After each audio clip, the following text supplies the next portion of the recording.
tiaka sitraka sy ny voninahitra anao zay ny amin'ny famangina ho anay amin'ny alalan'ny teninao isan'andro fa patsahivana isan'andro hiatrehanay ny herinandronay zavatra anankiray ny angatahako aminao Jesosy mba ho vaty fantsika lalina ao anatin'ny fonay ny fahamarinan'ny teniny rehetra avy aminao tsy hananan'ilay ratsy fahefana am'lina lalina amin'ny fifantohanay amin'ny zavatra fa tena hifantoka aminao zahay amboariny ao anatinay tsirairay avy na izaho zay mitory ety Andriamanitra ampitondrainao ny teny na ny tsirairay avy zay mandray zany teny zany miaraka eto zay menakafo kely dia amboary amin'ny teninao daholo zay dia aoka ny fananao masina hiasa mahery meko alalana malalaka ianao fanahy masina androany eo amin'ny safidy ray manontolo zay ananako ato anatiko anamboatra anefy anangana anaisotra ampitoetra zay tokony ho ampitoerina ary indrindra ampiorina amin'izay tokony ampiorenina ao anatiko aoka tsisy feo afaka ohatra ny feonao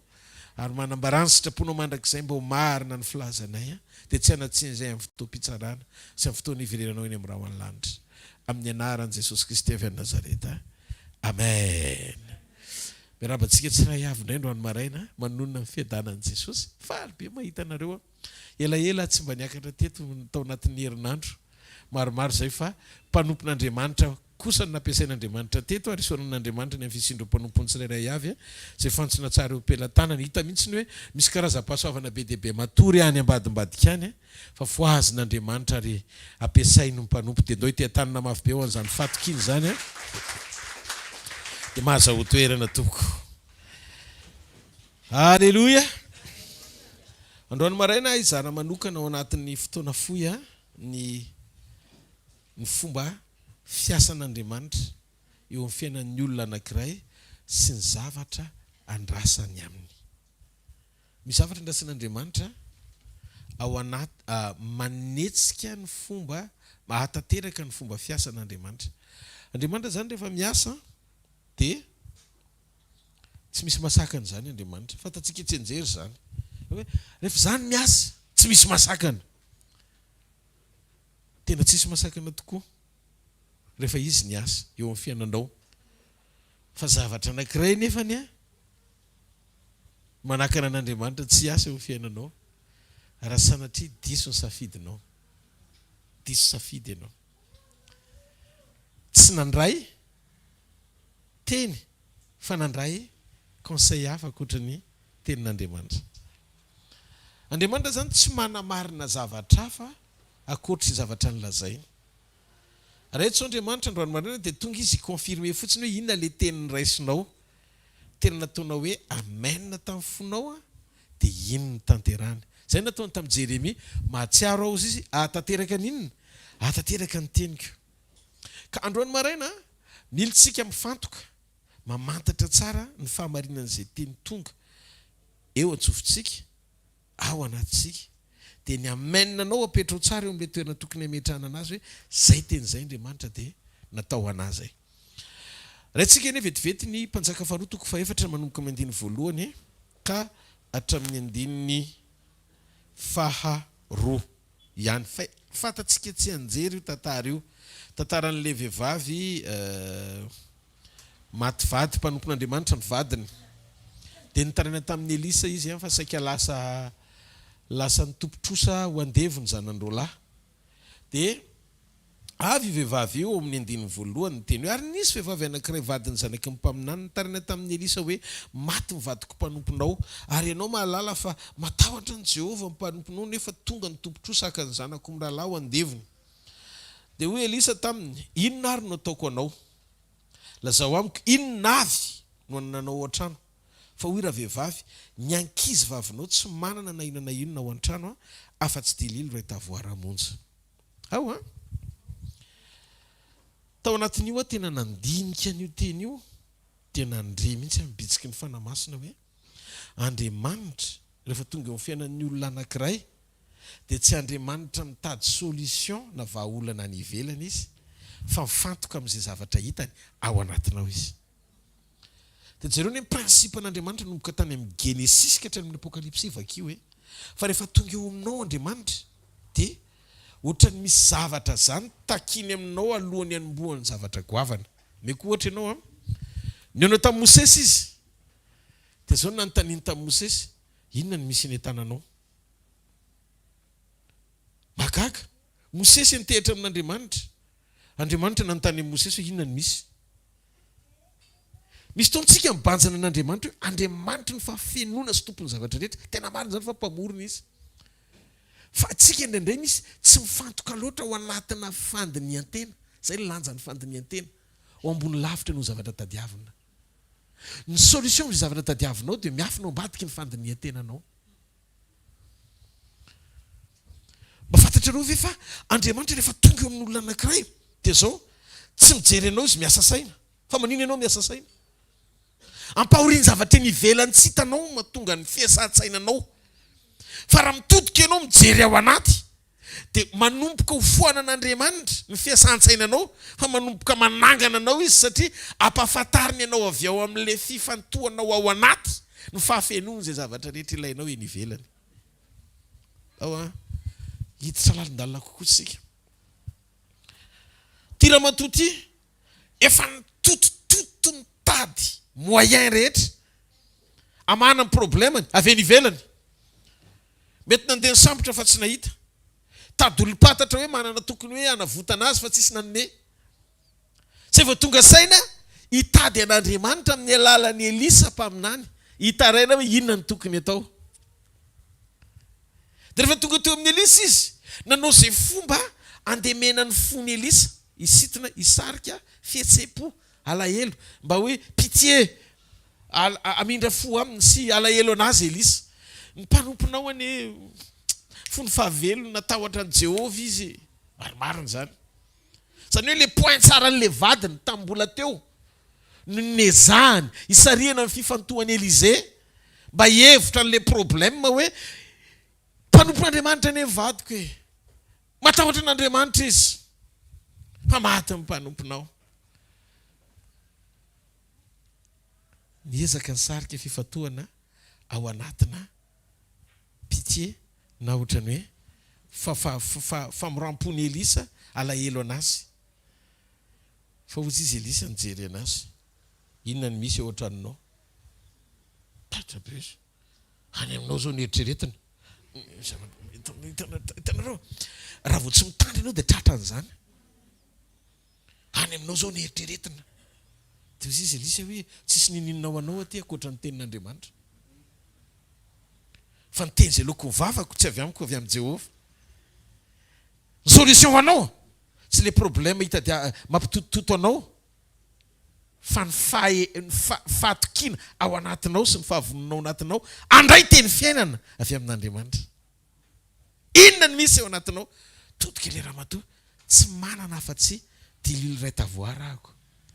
Inona ny tian'ilay vehivavy ny tenenina? Ndany antsika mipetrahana toeran'ilay vehivavy. Zavatra no amaivaniny. Tsy manana afa-tsy zao ahako. Tsy telo, tsy efatra. Tsy havita nininona. Ty l'huile iray tavoarakely zay fotsiny ao. Io fibebana negligénao io, ao ambadiky ny tena fahatsora-po, atonga ny fibebanao authentique eo anatren'Andriamanitra. Tena mibebaka. Miafinao ambadiky io zavatra maivaninao io. Ny tanan'Andriamanitra tokony eo amin'ny fiainanao. Misy zavatra mamaky anao. Tianao hiova daholo mba baisy lovohatra. Fianao rery magaga tsy mety miova mihitsy. Ny tena fifohazam-panahy marina tsy olona mitsingatingatitra ao anaty fivoriana. Tsy olona be dia be mandray profesia. Tsy olona manaliny mivory ao anatina fivoriana anankiray ampahoriany izay ilay ny tady an'Andriamanitra amany olana. Tsy zany ny fifohazam-panahy. Olona miaiky ny elony eo anatren'Andriamanitra, hiova fo marina sy joro angetaheta fiainana mandrakizay. Tsisy antony tokony sy ny fivoriana anankiray ilazana fa eo Andriamanitra. Raha olona ampahoriany filany no mameno ny fivoriana, fa tsy olona mangetaheta an'Andriamanitra. Tena nahitra ny fifantohanao hibanjina nyty fahamarinana anankiray ity. Tsy zavatra eny ivelany manjoanao na fanaintainana eo amin'ny nofonao io aza ka tsy vitan'Andriamanitra ny hamaly azy. Fa inona ny misy ao anatinao? Inona ny misy ao anatinao? Zay le fanontaniana teto. Inona ny misy? Inona avy ny anananao ao an-trano? Ato an-trano ty vatan'ity trano. Inona ny anananao ao an-trano? Azon'Andriamanitra raisina hamalina ny le etaetanao. Daony antsika eritreretra sesaina. Tamin'Andriamanitra namorona ny tany a. Hozy ny Baiboly eo amin'ny Genesis toko voalohany andiny voalohany. Ary tamin'ny voalohany Andriamanitra nanao ny lanitra sy ny tany. Vitan'Andriamanitra ny tany a. Any tany dia foana tsy nisy endrika. Dia amin'ny teny frantsay izy dia hoe vide ny tany. Zany hoe efa présent ny tany fa vide. Dia araky ny fanazavana teolojika dia hoe nisy tany tena nisy endrika. Ny tany zany teo aloha tena hoe efa nisy endrika. Fa rehefa latsaka ny devoly dia foana tampoka. Zay zany le fanazavana teolojika an'le izy. Dia zao le tany teo amin'le tany foana Andriamanitra nanomboka na nisy endrika. Ohatr'izay le version anazavan'ny teolojianina azy.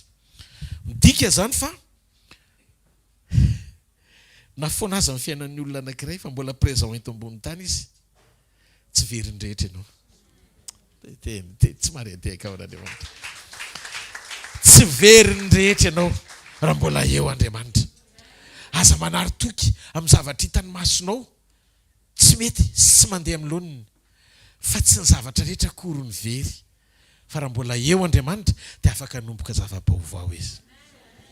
Mba fantatro ve fa teo amin'le tany foana sy nisy endrika Andriamanitra no nibaiko ny tany hamoaka ahatra, hamoaka hazo ary na ny olona aza tao amin'le tany tao. Mba fantatrareo amin'izay Andriamanitra zany tsy misarika zavatra anankiray ohatry ny hoe avy eny ivelany eo amin'le toerana fa avy ao anaty foana Andriamanitra no mamoaka. Mba tsy aminareo ve ny ranomasina mena?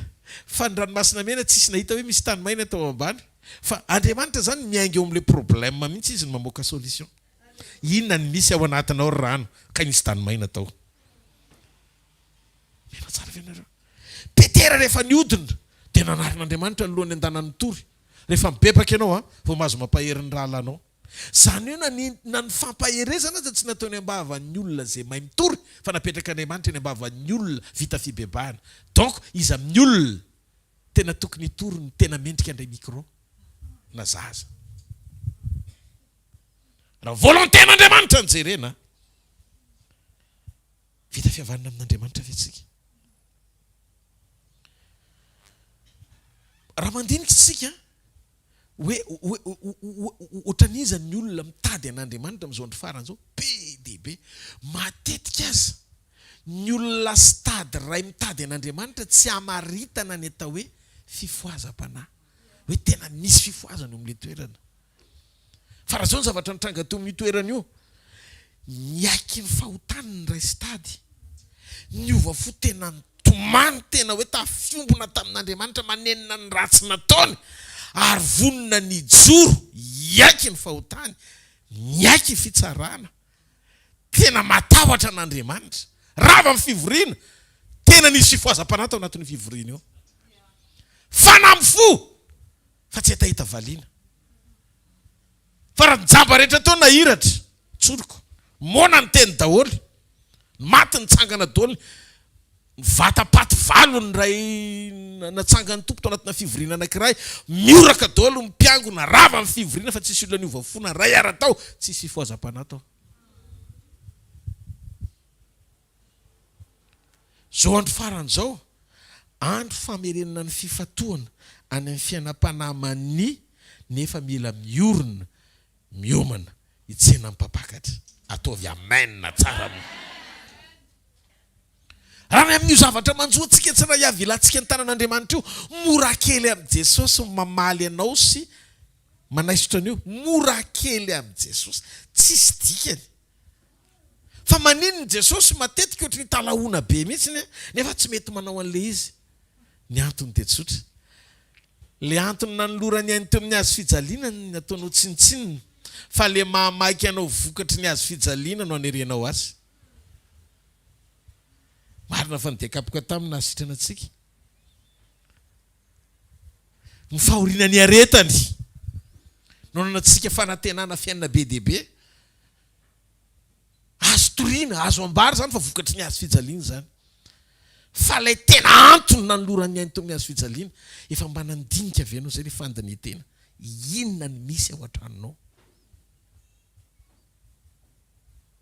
inona ny misy atao anatintsika ato fa mba nydiniantsika ave fa mba nydiniantsika ave hoe misy zavatra banga ao rehefa tsy tanteraka amin'ilay zavatra ilan'Andriamanitra hitanareo zay mahatonga antsika indray ny sakady fa vitan'Andriamanitra ny zavatra rehetra nefa nahain'Andriamanitra tao ny zavatra rehetra tsy ny zavatra rehetra no ataon'Andriamanitra amin'ny fiainantsika fa maninona dia misy taontsika tena mandoalika mihitsy mangataka amin'Andriamanitra fa maninona ty zavatra ty tsy miva fa maninona reto Andriamanitra tsy maika any amin'le fa maninona ny reto ny tsy miva fa maninona ianao tsy mety tena izy tena tsy mety tena hoe feno sy tomombana eo amin'le fepetra itakian'Andriamanitra ilain'Andriamanitra ny fianam-pananao ny fanapaka-hevitra ao tena hibebaka marina maro amin'ny olona le 50 taona manompo an'Andriamanitra fa tsy tena vita fibebahany tsy tena mbola mibebaka dia lasa excuse ny fanompona mba fantatrareo ny asa fanompona ataotsika na ny asa soa ataotsika ny zavatra rehetra izay tanterahantsika ety ivelany dia tsy afaka tsy maridrefy mihitsiny hitarafana ny alehibe amin'ny fankasitran'Andriamanitra antsika raha tsy tanteraka ny fiorenantsika marina ao anaty fiaikekeloka ary manaiky fa tsy haina ao anaty fahalotona ntsony tsotsoromamby isarahany zao andro farany zao na ny ompandrina raha mety tsopo namana satria Jesosy raha teo koa ny teny ra sanatria ka miverina izy misy roa ompandrina ny ray ho raisina ny ray ho lavina misy roa any an-tsaha mpiara-miasa ny ray ho raisina ny ray ho lavina dikan'izay azafady Jesosy mihitsy no ny teny io mila fatatsika eno ty famarinany ty ny fanehoam-pamantarana sy fahagagana amin'ny andro farany tena ny bibidi sy ny mpaminany santoka aza hanao an'izany be deaibe amin'ny tan'olona ka aza mora sondrina ny vokatry tamaso aza mora sondrina ny vokatry tamaso fa mifatoa amin'ny fahamarinana ao amin'ny tenin'Andriamanitra jerenao amin'izany tena ohatra tena be deaibe ny olona afaka demoniaka zato ny anina tevoly papiresaka ary mpandangy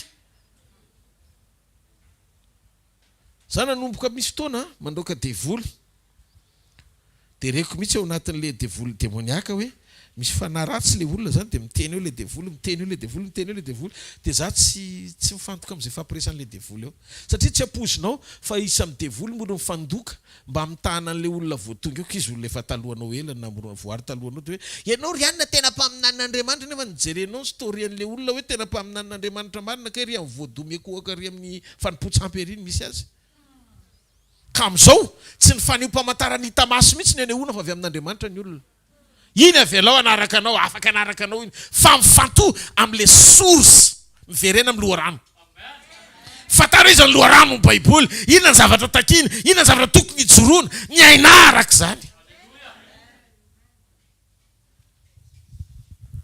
fa ny devoly afaka mifantokandoka eo izy ao anatiny ianao tena mpanompoan'Andriamanitra doa tena izy dia le olona rehetrarehetra amin'izay tena tena izy io mahatena izy anazy aloha dia tsotra miaina ny fiainam-pahamasinana ve le olona matahotra an'Andriamanitra ve izy manana an' Jesosy ve izy fa raha faneho-pamantarana afaka miseho n'aiza n'aiza zao zany tsy fotoana iainantsika eo anatin'ny fampiresahany evangelika ntsony fa fotoana zao iorenantsika amin'ny tena fiainana eo am-panompoana an'Andriamanitra marina fa mety tany ivelany daholo tsika rehetrarehetra teo aloha fa miangavy ianao mba sy ho lanjy io teny io raiso manokana ny tokantranonao any dia mandolo io dia mivavaha aza miodikodina lavitra hitanareo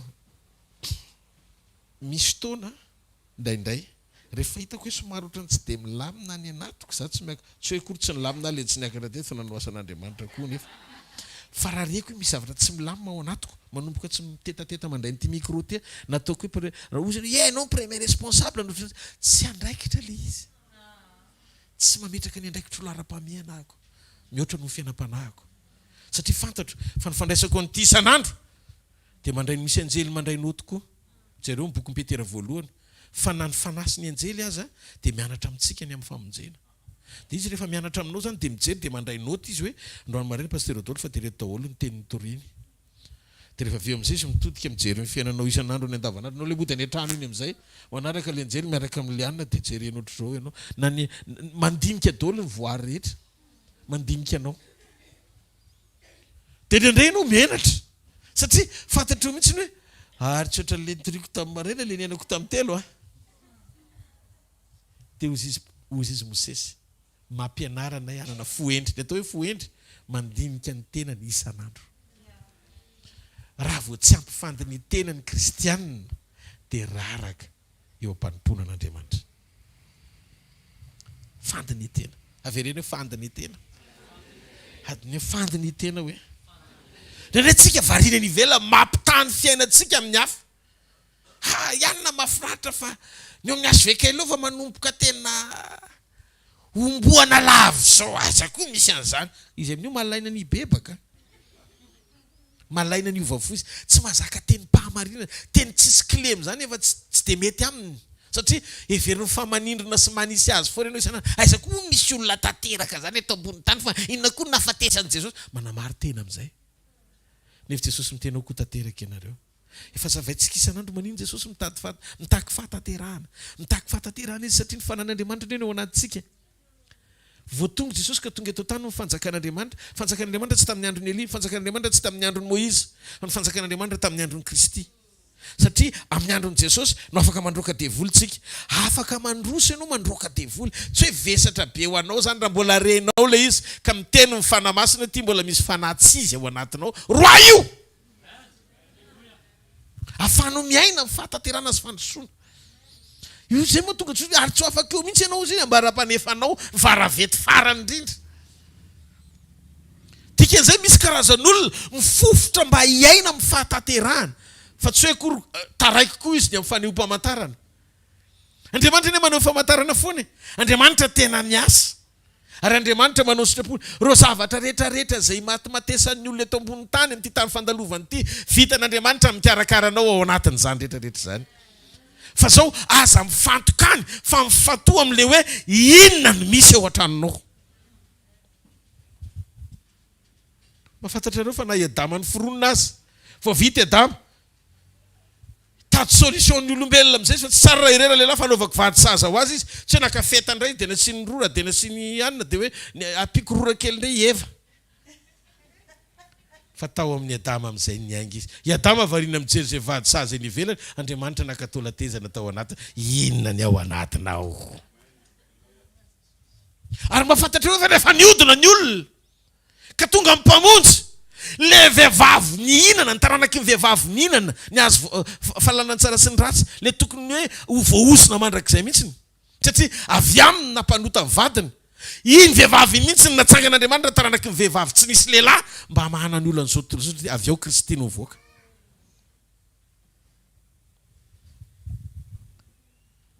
fandiny tena avereny fandiny tena avereny fandiny tena avereny fandiny tena tsara ka misy zavatra ao anatintsika fa tsika indray mivariana eny ivelany misy ton'Andriamanitra miandry ianao fa ianao tsy mety ianao raha vao ianao mijery ny tenanao dia zatra manome noty tsara foana za kosa aloha tsy zanontsony mihitsy ahy za kosa tiako za kosa dia Andriamanitra zany teny ianao kosa aloha tsisy olona tia manome noty ratsy ny tenany zany zay ny mahatonga antsika indraindray normal zany zay mahatonga antsika rehefa maraina mijery fitaratra tena tsara tena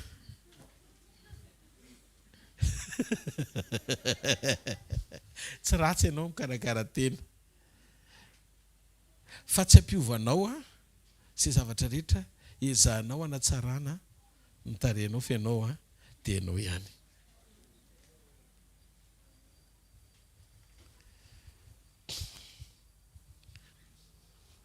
Matetika ary ny fanatsarantena reny rehefa tena hoe dia disy loatra le fanatsarana tena dia masike be loatra ianao dia fotoana fanambadiana ho disy fanantenana zay pakatranao satria rehefa eny am-pandriana esorina perika, esorina volomaso, esorina daholo tiaky malala.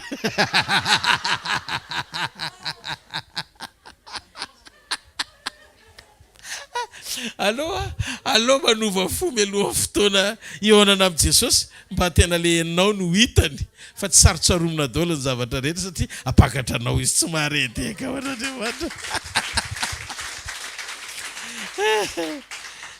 Alleluia. Satana tsy manam-pahefana be zany. Aza mieritreritra ianao hoe Satana manam-pahefana be makaiza. Tsy manam-pahefana be makaiza zany Satana. Na mety tsisy ninina azy ianao androany sokafo ny sainao fa tsy zavatra hitany masonao zay ny atao hoe fahakelezana sy fahazazana ara-panahy.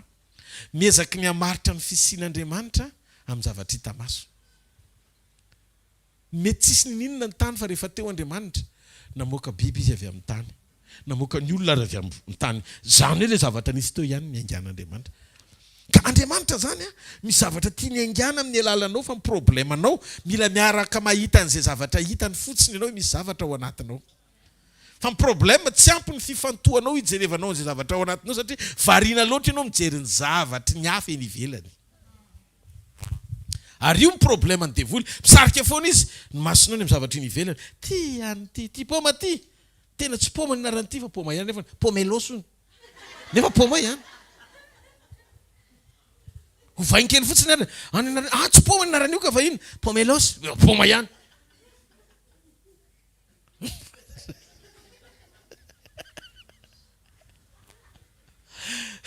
Osy izy. Tsy ho fatany ianareo na irana ny ty. Nefa ianao efa tsy maty amin'io. Izy ny resaka dia tourneny amina karazana frazy manaitra ny sainao zany ifantokany amin'ilay programa tiany atongavana. Zay ny atao hoe fampiresana ny devoly mpampiresaka fotsiny. Fa raha mafy be izy ho foana ny tany.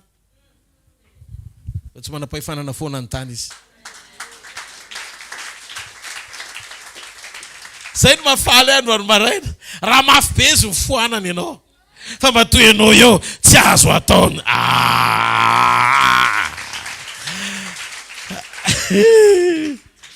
Tsy azo ny devoly atao zany manafonanao. Raha mafy be izy foanana ianao. Tena hoe tsisy zany ny tiako tenenina. Fa raha mbola misy ianao mifatoa amin'izay ao anatinao. Ndana miverina ao an-trano kely. Jereo masina akaikinao mila miverina ao an-trano ianao. Dia jereo tsara masony inona zavatra andrasan'Andriamanitra hoe.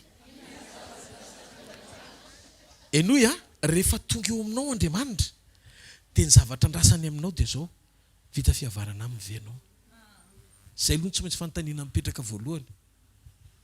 Vita fihavarana amin'ny venao. Efa mibebaka venao. Tonga aminao izy ke resaka aminao dia tsy resaka aminao izy teny hoe ina reny ao anatiny zany. Dia mijery izy dia hoe misy trano, misy fiara. Tsy tonga izy andinika fiara sy trano ao anatinao. Fa tonga izy andinika hoe hatraiza ny fiombonanao aminy. Ianao ve pakato? Dia ndao tsy ketrehitra. 20 taona zao tsika tsy raha iavy reto nanompo an'Andriamanitra. Ndao mba hiverina kely ao an-trano hoe. Hiverina kely ao an-trano. Atsangany an-tanan'izay vonona hiverina kely ao an-trano. Dia zao ndao tsika hipetraka eo amin'io seza io ianao zao 20 taona zao tsika nanompo an'Andriamanitra. Dia ianao zao raha mba teneniko amin'ity teny ity zany zao dia mba angatahako hoe aza misy tezitra.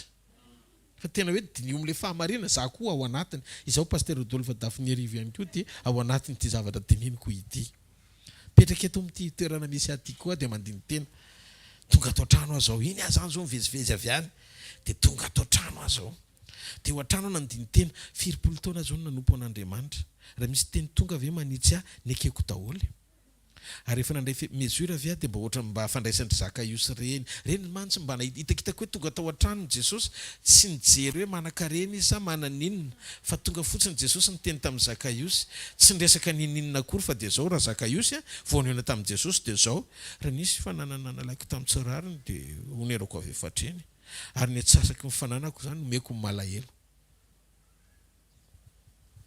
dia jereny Jesosy ohatry hoe zanak'i Abrahama izy dia raha mametraka fanontaniana dia indray tiatsika tsotsorona fotsiny le hoe zanak'Andriamanitra hoe za zanany tsy ariny aho marina zany matoana mbola velonay ny ohatr'izao ny famindrapon'Andriamanitra mandram-piveriny Jesosy disponible fa ny alehibe ny famirapon'Andriamanitra io sy ny faharetan'ny famindrapo io mandram-piveriny Jesosy dia mitonanao koa izy ny bokin'ny Romanina mba hibebaka ny fiakekeloka mantsy safidy tsy afan'Andriamanitra miditra tsetra na anerenany olona fa safidiny raisin'ny olona mba afahan'ny olona manapa-kevitra hiverina aminy ao dia andony antsika hieritreritra nandray tsika lasa zatra dia eny révélation vaovao ny révélation kosa aloha tena le tamin'ny maraina iny a mirehetrehitra mihitsy paster-njiva sy paster-jao sy reana rehefa tonga mitena le tena eniko mihitsy ho anà mihitsy ny teny iny mila olona Andriamanitra ozy pasterery omaly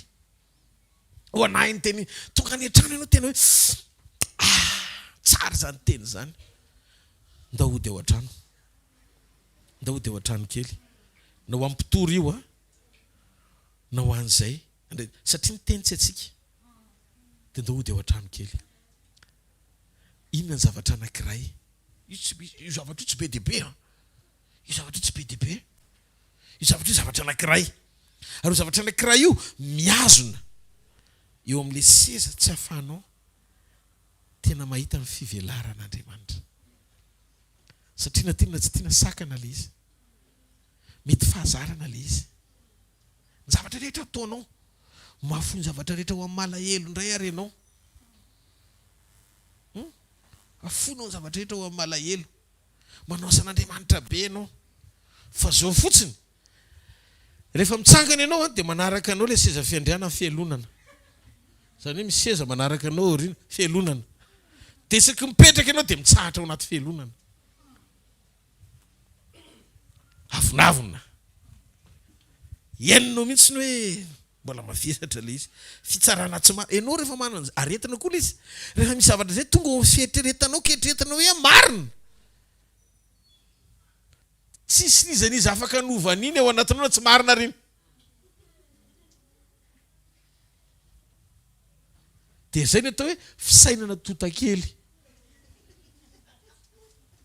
mila fanasitranana nivereny ianao ao an-trano ty vehivavy ty nandeha vezivezivezivezivezivezivezivezivezy ny attitude an'le vehivavy a ny toepon'ny vehivavy io dia zao hoe tsy ho afaka mihitsy ny olany fa tsy maintsy ho lasa andevony zanany raha tsy mahita solution anivelana izy fa rehefa nana tamin'ny Elisa izy hozy izy Elisa inona ny misy ao an-trano dia le tao an-trano na maivanina diloilo kely efa tsy tena misy ositra loatra ako fa tsy dia tena misy Saint-Esprit image ny Saint-Esprit fanoharana ny diloilo tsy dia manana fanamasina loatra tsony efa fanamasina kely ray zay sisy mba nitondra teto aminao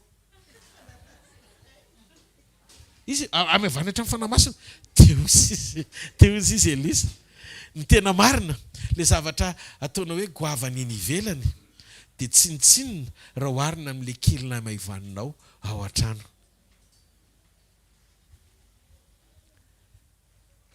aza mandeha lavitra loatra moa tsika ferena ra-pifatoana amin'ny fisian'i Kristy ao anatinao fa ny tena amany olana io anasitrany ny aretiny io sy zavatra rehetra hoentina hoeto androany maraina dia tsy amin'ny alalan'ny fahaizanao mijery sy mamantatra hoe aiza ny lalak'ivoahako fa nitaritarina zay omeny afanao miverina ao anatinao fa tafavoaka ianao tafavoaka ho ahy ianao tafavoaka ho ahy ianao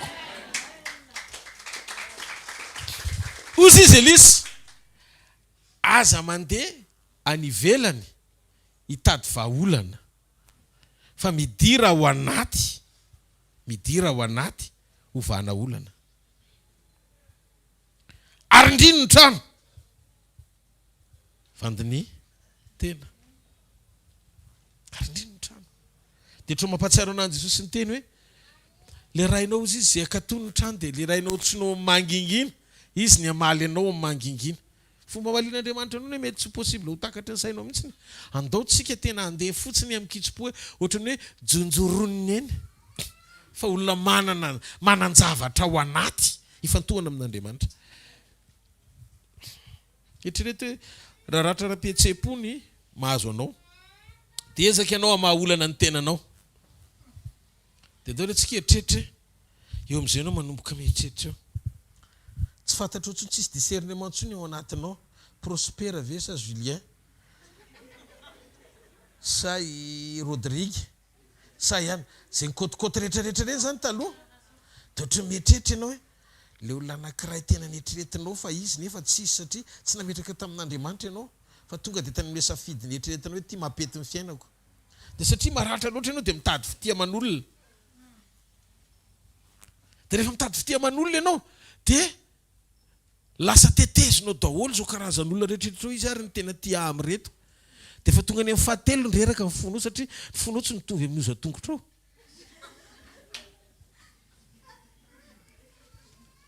Dia rehefa mitondra le retim-po rehefa avy eo iny amin'izay ianao dia mieritreritra koa fakany amina olona mety ho mpanompon'Andriamanitra io ientorahana tena misy an'izao misy an'izao haiko le olona natonona koa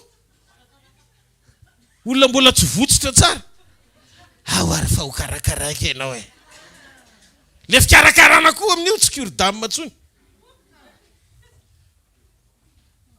Cœur d'homme manentiny tany.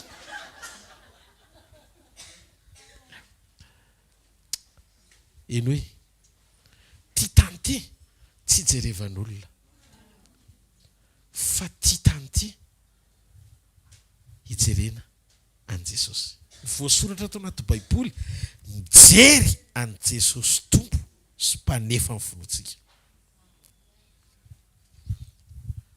Mila sari-piaro ianao amin'ny fonao io sy ny fiainam-panahinao. Ore olona miverena ao anatinao. Inona ny misy ao an-trano? Sao dia tsisy ninninona ao an-trano. Fa raha mbola misy zavatra ao na kely aza dia afaka hanomboka Andriamanitra. Na misy zavatra ao na kely aza afaka hanomboka Andriamanitra. Avain'Andriamanitra tamin'ny Adama. Ary Andriamanitra dia nanao ny olona ho tahaka ny endrika Andriamanitra namoron'Andriamanitra ny olona. Ary rehefa tonga teo amin'ny olona Andriamanitra dia niteny haritany fa tsara zany. Dia rehefa vita amin'izay Adama efa tsara zany dia izy ary mbola tsy tsara indray raha herera lehilahy. Fanaovako vady saza ho azy izy. Rehefa nao vady saza ho azy Andriamanitra tsy teny ivelany fa tao anatiny. Nalainy nitolatezana sinofo nalainy ny solony dia ny finosiny le tolatezana dia ny fitaindra vehivavy dia netiny teo amin'ny lehilahy. Dia lehilahy tonga dia namatra vokatra avy amin'ny vokatra ity. Alleluia. Zay mahatonga an'Andriamanitra maka ny toe-panaraka an'Andriamanitra ao anatinao izy rehefa hiasistenao. Misy zavatra ao. Ianao ny tsara fanahy. Fa maninona afenina amin'ny fakisitinana le izy? Afeninao amin'ny fakisitinana le efa tsara fanahy. Dia tsy hitan'Andriamanitra le izy. Ianao ny olona faran'izay tia mizary fa matahotra no ararotiny ianao. Dia maninona no afeninao amin'ny fanararotana amin'ny fihetreretana hoe ho ararotiny ianao ny fahafahanao maneho zavatra tsara. Ianao ny tokony ho mpizary fa maninona ianao mitoetra ho mitoeran'ny olona miandry handray zavatra avy amin'ny hafa. Ianao ny olona be fitiavany fa matahotra ianao dia manjary lasa misaina fankalana raha tokony hiaina amin'ny fitiavana. Ianao ny olona fandeferany fa matahotra ny itsahany ianao dia lasa mihevohevo sy manafina an'izany fahatsaran'izany ao anatinao. Androany maraina tsy maninona. Iny lefa lesona foana ny lazaiko. Ianao raha vao manambany olona dia ianao zany any ambany misitona azo midina fa izy any ambony. Zay le fanoharana.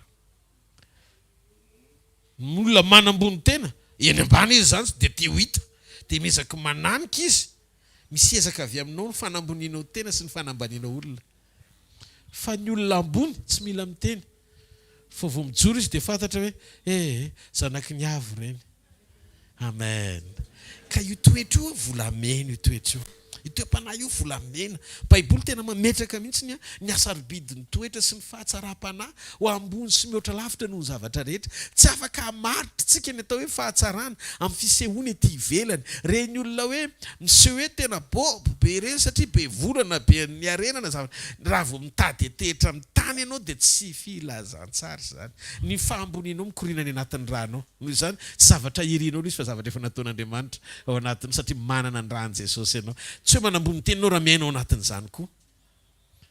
Fa miaina patokina. Zay mahatonga anao mahay mandefitra. Satria nahoana zay lehibe ihany mahay mandefitra fa tsy zazakely. Dia raha ianao zany ao an-trano le andeferana lava zazara-panahy na mety maroroka amin'ny toriteny azy. Maroroka. Fa tsy azo anakinan zavatra.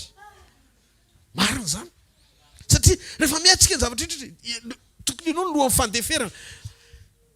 Raha mbola nofo no mitondra antsika dia mbola barainginy hoe hoaizitsika. Barainginy hoe hoaizitsika. Zany ny antony anomboantsika isan'andro. Omboantsika eo amin'ny azo fitsilana isan'andro ny faniritsika sy ny filantsika. Paoly ny teny an'izany. Manombo ny nofo sy ny faniriany mba ny filany rehetra. Aiza eo amin'ny azo fijaliana. Dia hoy izy sao rehefa hitanao amin'izay ny ao anatinao dia tsy vola tsony ny raha aminao fa izay azon'ny olona omena. Ndana mijery volany. Problème ao amin'Andriamanitra. Tsy le zavatra ilaina fa le amenona azy. Tsy mareteka aloha n'Andriamanitra. Hitanareo ny fahatrafan'Andriamanitra mameno anao amin'izay. Rehefa mitodika ianao ka ampifandiny ny tena, lokalize le zavatra tadiavina. Dia ny dikan'izay ny fitobahana amin'ny zavatra ilainao efa eny am-pelantanin'Andriamanitra fa ny zavatra siana azy ianao no mamelatra azy.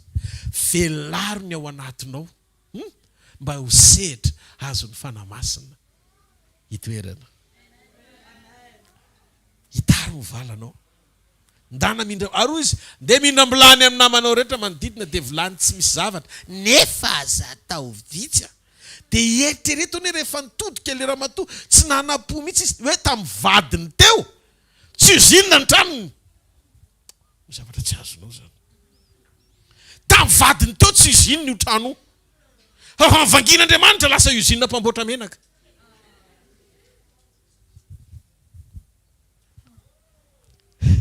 Na lasa aza ny vadiny tsy lasa koa fitahiny. Ny destinanao tsy miankina amin'izay rehetra teo fa lasa.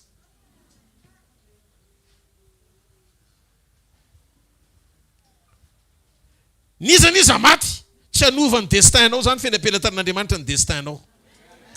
Zany ka tsy marety eka ao n'Andriamanitra. Ny zavatra n'ilainy ity vehivavy ity tsy ny fisiany vadiny hamany olana fa ny fisian'Andriamanitra hamaha olana azy. Zay le mifankahita ao anatiny verina ao an-trano aloha. Makaiza ianao problème tsy nasiany elia resaka koa eny ny vadinao fantatra fa matahotra n'Andriamanitra. Fa ozy izy zay natao ny vadinao story passé. Fa là maintenant story vaovao. Sakafo le izy amin'ny fitodiana aiza ao an-trano.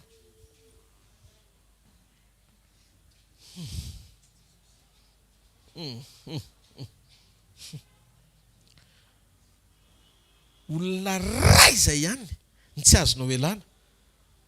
Fa izay olona izay ihany ilainao ny nahafatesany ary ilainao ny nandehanany. Jesosy no anarany. Ny histoire nao miaraka amin'ny Jesosy, histoire continue. Fa ny histoire rahanao na niza mandalo dôly. Na ny zanakao na ny vadinao na manodidina anao. Niza tombotsoa miara-monina. Fa tsisy fandraisany amin'ny destin'ny olona tsirairay avy amin'izay ilan'Andriamanitra azy ny fisiany izy eo amin'ny fiainana. Mety misy fiarahana kely.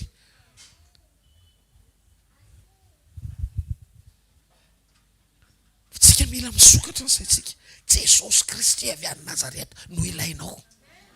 ny ilainao mety eo pasteur mandalo kely, mety eo prophète mandalo kely, mety eo évangéliste mandalo kely, mety eo docteur mandalo kely, fa reny manokatra amin'ny masonao iombona aminy. Teto vadiny ty ramatoa ty nantenainy fa mahany olona, fa mahatiany fa nibabitrosa izy. Fa rehefa nandalo ny mpanompon'Andriamanitra, nahita n'Andriamanitra izy, nandray tenin'Andriamanitra, niova ny zavatra rehetra. Tsy zavatra tsy vita nanomboka tamin'ny fotoana nateo amin'ny vadiny, ny récupérer n'Andriamanitra na vita azy ela lavitra noho izay nateo amin'ny vadiny. Midika tsy voatery rehefa tsy eo vadinao dia vita amin'ny fiainanao, ny destinao tsy vita, fa raha mahainao ianao satria mpanompon'Andriamanitra apetraka Andriamanitra eto am-bavako ny teny, afaka nomboka zavatra goavana fa aza mitanondrika eo amin'ny fiainana misy anao io Andriamanitra. Zanaka tsy mareteka ao an'Andriamanitra. Tsy olona ny ilainao, afaka tonga ny olona dia lasa. Niza. Afaka miova daholo izay miova. Fa tokana ihany hitako tsy miova ao anaty Baiboly. Jesosy Kristy ny tsy miova, omaly, sy anio, ary manakizay. Ny olona rehefa afaka mandalo, tsy maninona. Fa raha mbola eo izy, afaka miova ny zavatra rehetra. Afaka mahita venao fa misy zavatra ao an-tranonao, misy fanamasina ao anatinao, misy tenin'Andriamanitra ao anatinao, misy herin'Andriamanitra ao anatinao, misy fahamarinana ao anatinao. Zavatra angatahany Jesosy miova, aoka ho feno diloilo ny tavoahangy na ray ara.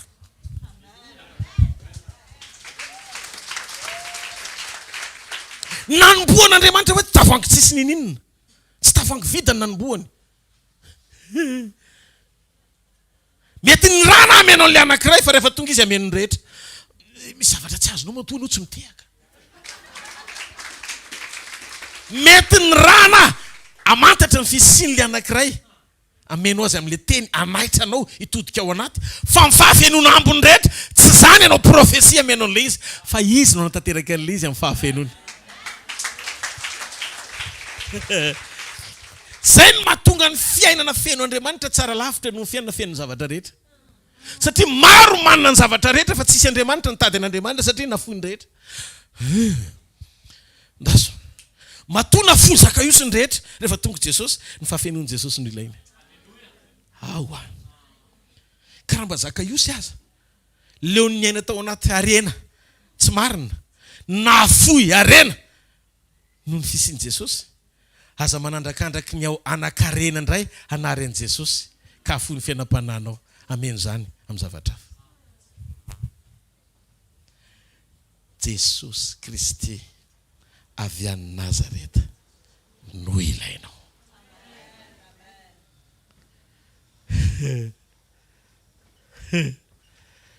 Motsiketretra kely.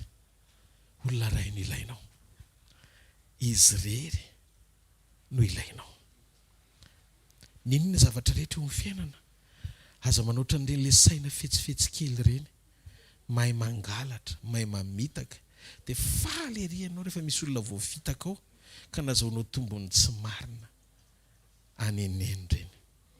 Ireny tsy ahitanao anazy mivelatra, nefa rehefa avy eo dia mahantra ihany. Ohatrany tsy mbola nahita zavatra avy any amin'ny kilodoka zany ka tafatoetra tsara, fa rehefa kilodoka nampidinao dia kilodoka koa ny voahany. Matoa reny olona nanankarembe ireny nafoy ny zavatra rehetra dia nitady an'i Jesosy. Ny fahafenon'i Jesosy lasa tsiro hafa kely iainany. Lasa tsiro hafa ny fisian'i Jesosy ao anatinao. Ary io tsiro ny fisian'i Jesosy io, tsiro tsy azo ny zavatra hafa komblena, fa complet. Feno. Tsy azo fenony io fa feno. Zay no mahatonga antsika amin'izao andro faran'izao mampianatra anao mba hisokatra ho feno Andriamanitra. Fa tsy miezaka ny ameny toeran'olona, fa miezaka ameny olona Andriamanitra. Zay mahatonga Paoly milaza, aoko feno ny fahafenon'Andriamanitra rehetra nareo.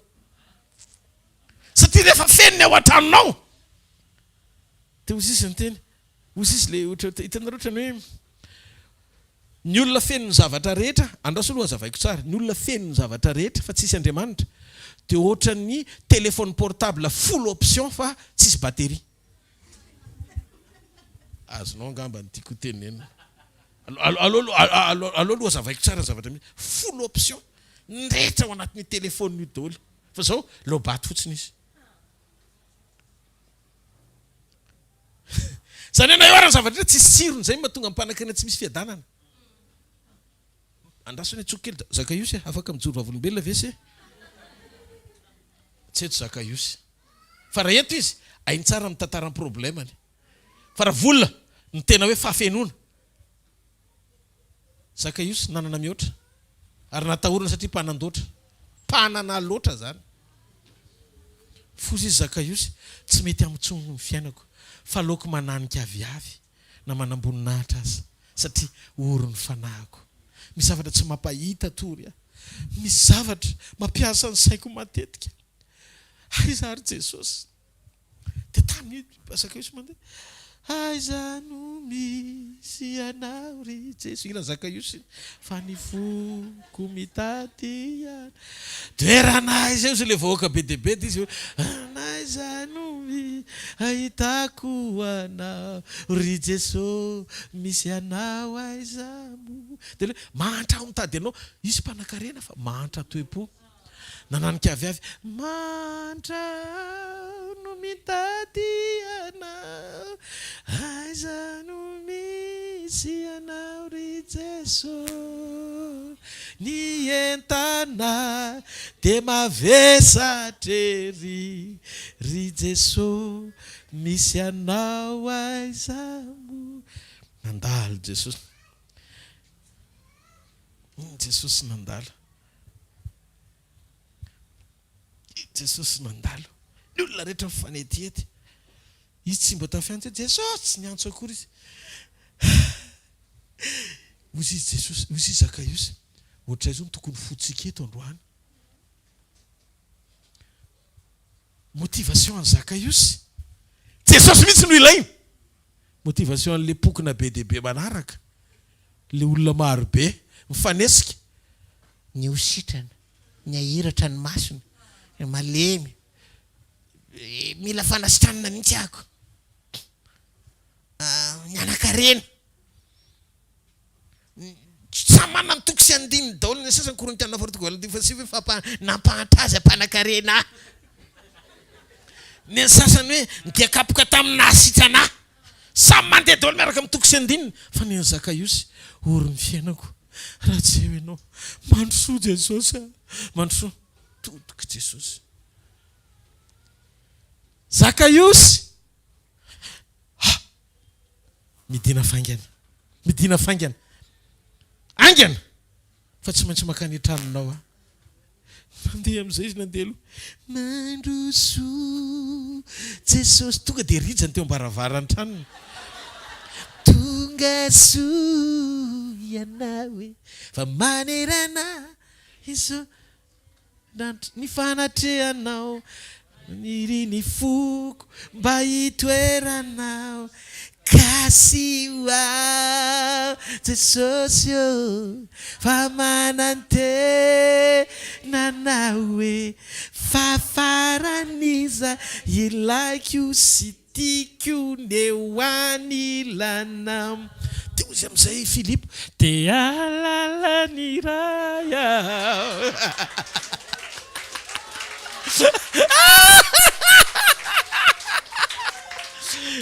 Voanity Jesosy nangitakitaka mifondra zaka. Teto zany tsy miditra mihitsy amin'ilay fomba fiteny aza miandry andrazaka. Fa tena razaka ny andry. Ndao itetarana mafana. Petsapetsaka razaka. Menatra izy miondrika izy. Tsy hitanao le fiera amin'ny arena be reny hoe lavaranga ny volamena. Ny any satria tamin'izany mpanan-karena zany poye volamena. Tsy le manatra mandrosoa atao tanàna. Satria tsy eny amin'ny sorontsony ny frère ihany fa efa tafakatra eny ambavorony. Fa maninona izy niondrika menatra. Tena hita an'izao fa misy ampambola amin'ny Bartimeo io leky ile agneau volamena natao tamin'ny rideau io. Hafa baraka androany. Tena le tsy mahita tory amin'ny alina koa ny problème koa nahita an'ilay olona tapaka lalan-drafana raiky daholo ny arenany. Tena tsy mety. dia amin'ny alina moa zany isorana ny tompo fomba mieritra ihany indraindray rehefa vizana fa rehefa vao miratra ny maso dia nenina lava ny ainana dia teo Jesosy tsy miteny a petraka fotsiny izy dia miresaka io dia tsy ny conversation ndrareo tsisy voasoratra fa Jesosy mipetraka ka reto tsy ilaiko tonga dia niova satria nisy atmosfera hafa mihitsy eo amin'ilay présence mitondra fanovana rehefa tena eo Jesosy ka tena niona tamin'i Jesosy ianao ny zavatra miova voalohany ny toetranao tsy tena niona tamin'i Jesosy ireny olona mbola tsy tena niova ireny lasa malefaka ianao olo mifandeferana mora honena ny hafa tsy mamiana ninninina ho anao zany afaka miaritra ianao na ho an'ny hafa azy dia falinao mahita ny hafa mahita tombony fa tsy ianao rehefa tsy misy tombony ho anao reny dia tonga dia hatraminy ihany tonga dia amin'ny voalohany ianao zany a mba tavan'olombelona ihany fa raha vao nieterehanao tsy tafatoetra tonga dia tavatsoavaly melava vola voata etandro amara andao te tanina mafy eo an'Andriamanitra tsisy zay natao hoe vesaranota azonao le vesaranota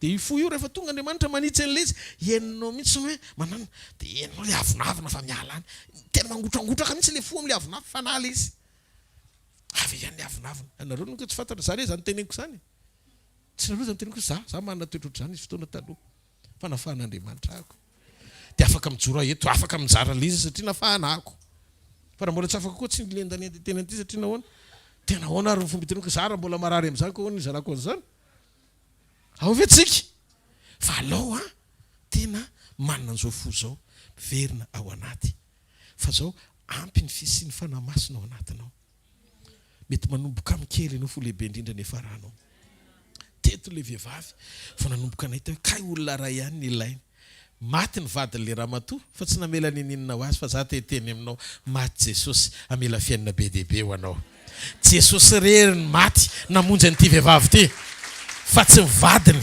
nampanompon'Andriamanitra azy amen sa tsy amen ary ny alany le rangahy izy rehefa lasa le rangahy dia any amin'ny fiainana misy azy any any amin'ny fiainana mandrakizay moa zany satria mpanompon'Andriamanitra fa le ramatoa navelany teo dikan'izay vao miala eto tany tsisy mpivady tsony adinina amin'ny fihetsepo na ninninina dia manina raha vitsorana meloha amin'ny fotoana mba ho an'Andriamanitra daolina ny zanakao na ny rehetrarehetra fa raha vao miteny ianao hoe aoka izy zanakao nompo an'Andriamanitra mbola tsy foky anao pasteur tokony anao ministre io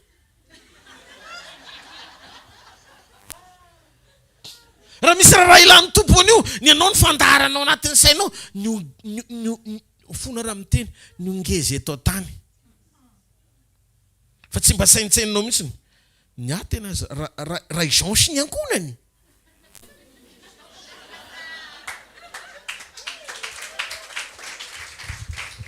Jean lazaiko eto za tsy aporisika anao zany za tsy aporisika anao mandrakizay zany hoe rehefa tsy eo mivadinao raha mbola eto ambony tany dia soloy hafa izy manetre tena fa tsy manana fa tsy anankiray ianao raha vita mariazy aminao izy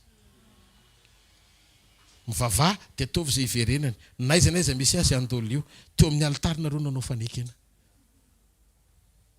tsy aporisika anao zany hoe mandana amin'izany lalana zany tsy anaitra ny fierté maha olona ao anatinao akory fa naitra n'le tavoara anankiray ao anatinao mba ho fenona be dehibe iseho ny voninahitr'Andriamanitra ny fiainanao zao matsy mananantontsika melohan'ny alany eto tany hijoroana amin'ny fahamarinana ao anatin'iny boky atao hoe baiboly iny misy antony noho izany ny lesona rehetra mampisaraka anao amin'ny volonté-n'Andriamanitra manana discernement sao dia miorakoraka fotsiny ianao ao anatina zavatra mahafinaritra fa tsy volonté-n'Andriamanitra mampifaly ianao fa zavatra mampety ny nofinao aza mampidina ny ady eo amin'ny nofo zany mitondra ny ady ara-panahy foana satria ny ampandresy ianao ao amin'i Jesosy rery mandrakizay rehefa maty Jesosy amonjy antsika izy ny dika ny vokatry ny fahafatesany soa be dehibe ho anao fa tsy ohatran'le mpaminany maty namela trosa ho any zanany saika lasa andevo Jesosy rery no ilainao tsy maninona fa rehefa niala koa le rangahy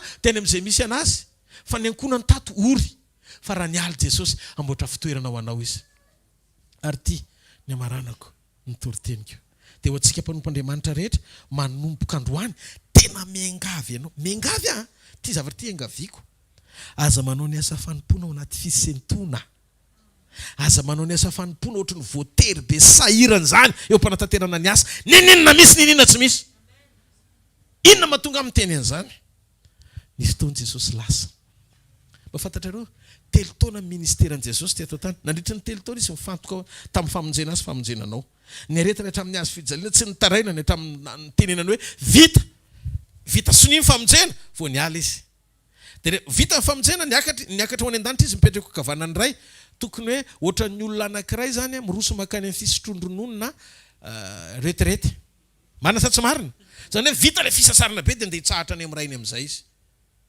fa zao nefa ny nataony melohan'ny elany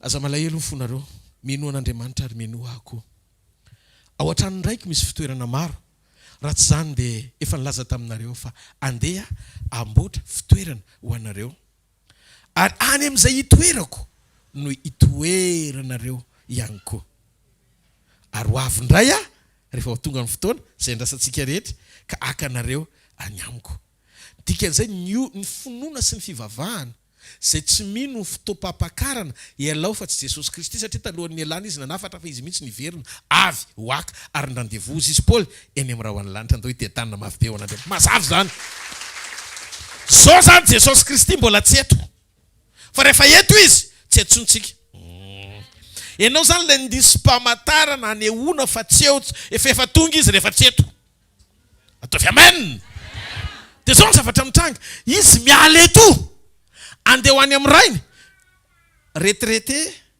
tamin'ny fahatelo amin'ny telopolo taonany izy rehefa vita ny mission nefa ao anatin'ny fotoana ny retraiteny manamboatra toerana ho anao izy tsy akisotro ranom-boaloboka mandra-pahatonga anao ao amin'ny rainy miary ty zany na any amin'ny toerana faran'izay feno fahasambarana satria tsy feno ny fiainany na tena lapan'ny ray feno volamena aza no andehanany raha tsy eo ianao teteny aminao miasa ao anaty fitsaharany Jesosy retraite izy nefa mbola miasa androany miasa koa ao anaty fitsaharana satria ho ao amin'ny fitsaharana ianao rehefa hiala eto tany miangavy tsy mampaninona ninona misy ninona tsisy ataovy ny asan'Andriamanitra ataovy amin'ny fo ataovy amin'ny fitiavana azindrasana valiko ty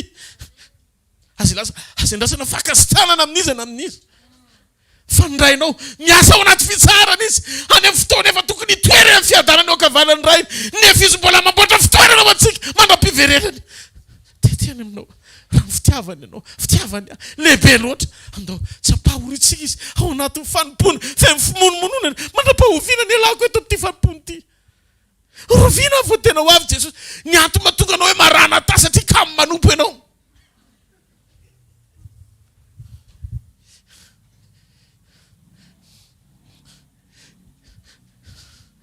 ninina atsika rehetra atao ampandresena amin'ny fanjakany andao ataotsika mpitiavana zany tsy maninona na ho sorena amintsika aza ny olona na ho tezitra amintsika ny olona na azy eo akaikitsika mijoro ianao satria ianao mahalala inona ny misy ao an-tranonao tsangany amin'ny toerana misy ianao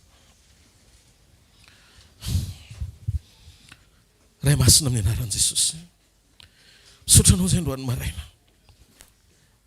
sotra satria matombola miteny aminay ianao dia tianao zay tiampatsiaro ny mandrakariva ianao vesatry ny fanomponanao miainga avy amin'ny fandinitena ao anatinay mifakahita amin'izay misy eo amin'ny fiainanay inona no misy ao anatinao ndre tsaroko ny teninao ary zay miaraka amiko dia eo amiko mandrakariva izy satria za manao zay sitrany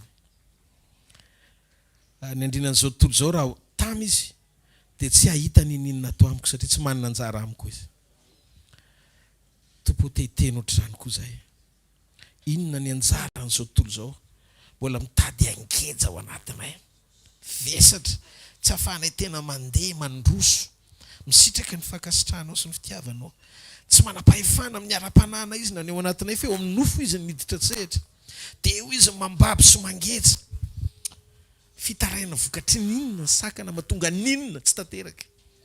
Inona le motivation anatin'ny foko mampitsika anao zavatra na niasa anao azy na mifanompoka anao azy. Mba hifandraisako zao tsy fotoana tsony.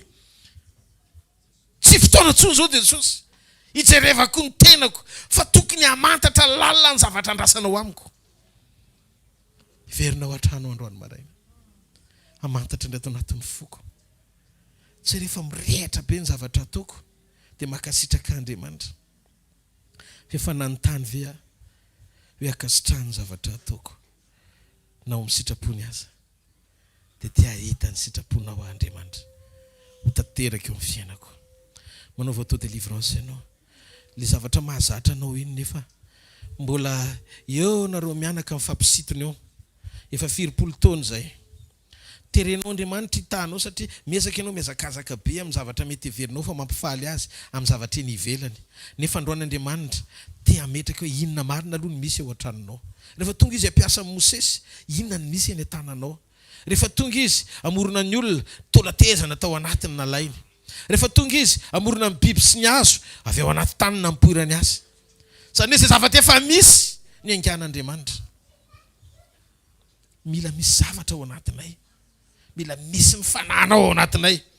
Mila manjaka ao anatinay ny tenin'Andriamanitra. Mila manapaka ao anatinay ny fanan'Andriamanitra. Tena mila authentika ny fibebanay. Tsy tenenina eto foana zany fa iainana zany. Zany zavatra andrasanao aminay Jesosy. Ny zavatra andrasanao aminay tsy hoe miray fiangonana midaraboka. Tsy hoe miteny amin'ny teny tsy fantatra daholo ny rehetra hatramin'ny zaza madinika. Raha ny amin'izany fanomezana zany. Fa ny zavatra andrasanao aminay fo tena miova ho an'Andriamanitra. Tsy misy fiatsaram-bela ty eo imasony Jesosy Tompo. Fa miasa ny rany Jesosy. Hanadiony ao anatsika. Ary tsy misy fanameloana mandrak'androany fa malalaka amin'ny fiverenanao raha mbola miaina ianao. Zay no natonga ny Satana very hevitra. Satria tsy vita ny nanafoana ny tany. Fa raha mbola nisy tany, mbola afaka nisy hazo, mbola afaka nisy rano teo amboniny, mbola afaka nisy ny zavatra rehetra. Dia sorako Andriamanitra rain Jesosy Kristy fa mbola tsy foana, fa mbola isan'ny velona eto ambonin'ny tany. Midika fa mbola misy antenainany amiko. Afaka miverina ao an-trano. Verina atao an-trano. Hibanjina ny foko sy ny ao anatiko ray manontolo. Fotoana izao ry fiangonan'i Jesosy. Fotoana izao tsy lalovantsika ny fanoloran-tenantsika intsony. Hijoroantsika sy iainantsika fifohazam-panahy marina. Miaingintsika amin'ny fandinitena mandroso ao amin'ny sitrapony. Amin'ny fiatretana madio. Esory ireo vesatra ao am-po. Mety sakana tsy hahafahanao tena miaina sy mampiaina ny sitrapon'Andriamanitra ao anatinao. Esory zany vesatra zany. Manaova auto délivrance any an-trano. Aza miezaka manamary tena. Tsy hamarina anao ny fanomezanao noto tsara ny fiainanao. Ary tsy afaka nokatra ny ao anatinao halalany tsy mety tokony mbola esorina. Ny fisinjany fomba fitsiry zany. Mila tena an Jesosy sika. Ary fananany mandrakizay. Atolorin-dray ny tenanareo. Fanatitra velona masina sitrak'Andriamanitra. Fa zany no fanompivavahana mendrika ho anareo. Sokafo ny vavanao dia atolorin ny tenanao an'Andriamanitra. Atolory azo ny fonao. Atolory azo ny fiainanao. Tia ny momba rehetra Andriamanitra. Tia ny momba rehetra androany maraina. Tsarotsaron'olona mivavaka Andriamanitra. Fa tena mivavaka aminao. Tena mila anao fiainako Jesosy. Tia ny tenako Jesosy. Tia ho fitateraka amin'ny rano sy latsaka tao Kalvary. Ho mpanompo vita fihavanana aminao. Mpanompo tena vita fihavanana tsy miaina amin'ny anganogano miezaky ny afina ao ambadiky ny fanomponana, miezaky ny afina ao ambadiky ny zavatra mpanaovinao. Ohatrany hoe feno fanahy eny mason'ny olona fa tsy manam-panany amin'ny mangingina. Araraba Sekoly fanamasina mesaba eny ao anatin'ny olona. Oka ny fananao Andriamanitra ameno anay. Andravan'izay tontolo tsy araka ny sitraponao rehetra amin'ny fiainanay. Mijoro Jesosy io. Mijoro fa mila anao zay. Amin'ny anara mahery Jesosy Kristy avy any Nazareta.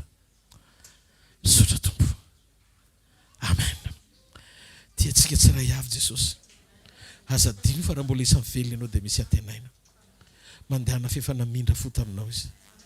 Mandehana fefanamela ny heloko izy. Amin'izao sisy aza manota intsony. Tehirizy ao anaty fiambenana sy fifantohana tsara amin'ny fiainam-panahy mba tsy ho diso toroperitsika mandram-piveriny. Maiza mandahota sy mampandresy ny sitrapon'Andriamanitra. Zay fotsiny dia mety ny fiainantsika mandram-piaviny. Hitanareo ny Jehovah ka iaro anareo. Mpamirapiratra ny tavany aminareo ny Jehovah ka mindra fo aminareo. Anandratra ny tavany aminareo ny Jehovah ka menareo fiadanana. Amen. Nao mahazo toerana kely vetivety aza miseho foana eo anatren'Andriamanitra tsy mitondra fanatitra. Fa madio ny fotsika, mety tsara ny ao anatsika, ataovy ny fanatitra fakasitran'Andriamanitra zany. Amen.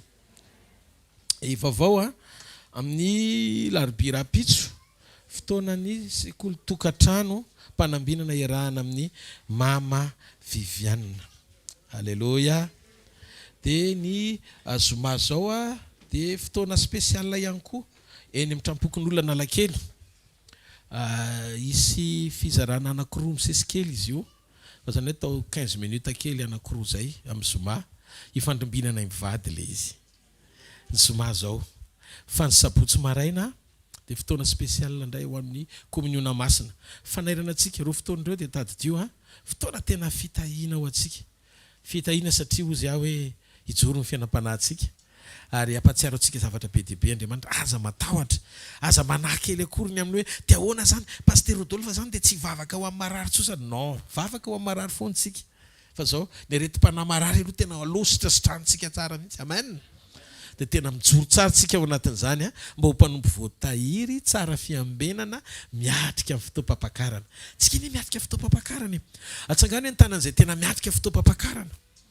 Amen. Io fampakaram-badiny zanak'ondry io tsy tiako hisy tavely zany eto na ray ary. Satria io fotoana farany hatremin'ny fiangonana mbola tsy tanteraka fandrasantsika. Amen. Dia zao zay vita fibebahana ihany atao ohatra zao zay vita fibebahana ihany. Zay tsara fiombonana amin'ny fanahy masina ihany. Zay mitoetra amin'ny sitrapon'Andriamanitra ihany. Zay any Jesosy ihany mitafakatra. Noho izany manomboka androany ary ao maso akaiky ny fiainam-pahatahoranao an'Andriamanitra. Isaka misy zavatra kely tonga na conseil kely tonga dia mivili lalana. Ay tsy izy aty. Aty zany ny tokony ho lalana. Ay tsy ndao hoe jerena tsara dia jerena tsara. Aiza ny finalité an'ilay zavatra rehetrarehetra. Aiza ny efa rany io. Amin'izao tsisy sentiment hoe rehefa Pasteur Rodolphe tena mitsotra za jereo tsara ty. Rehefa miteny hoe dia za ohatra rehefa Pasteur Rodolphe no miteny dia alléluia sy amen. Mandana aloha manana discernement aloha. Jereo tsara amin'ny Baiboly. Mampiombona anao amin'Andriamanitra ve ny zavatra toriko. Izaho Pasteur Rodolphe. Sa tsy mampiombona anao amin'Andriamanitra raha zavatra tsy manaraka olona tsika. Manaraka an' Jesosy tsika. Ajaina amin'izay toerana tokony hanajana azy ny mpanompon'Andriamanitra tsirairay avy. Niza. Fa tsy natao haka ny toeran'Andriamanitra izy mila lalana amin'ny fifantohanao tsy amin'Andriamanitra. Fa raha misy zavatra tsy mety dia loko zay ilay teneniko foana hoe teneny ihany tonga dia tsoy Pasteur ohatran'izao somary tsy mety kely fa ahoana momba an'izao. Fa ity resaka ity tsy resaka misy didiko fe lehibe eto hoe tsy maintsy zao no atao dia tsy maintsy resaka hoe général be ka dia zay teneniko dia Andriamanitra daholo. Diserneo tsara aloha. Baiboly natao an'ny tsirairay avy. Ny fanamasina tapindoha an'ny tsirairay avy. Fahendrena ny Andriamanitra ao tsirairay avy. Ho any an-danitra ao amin'ny Jesosy Kristy any amin'izay toerana misy ny ray no alehantsika amin'ny fotoana hiverenana. Zay rehetra manana an'izay toe-po zay aoka izy iteatarana mafy be. Ho an'Andriamanitra. Ndao aritsika hitsangana ifampizara fahasoavana. Asitsika kely am'le manodidina. Mbola fahasoavan'Andriamanitra amin'ny maty izao ahy. Ary fahasoavan'Andriamanitra ihany koa maty izao anareo. Asivy kely amin'ny olona hafa ndray. Fahasoavan'Andriamanitra ny maty izao ahy. Ary fahasoavan'Andriamanitra amin'ny maty izao anareo.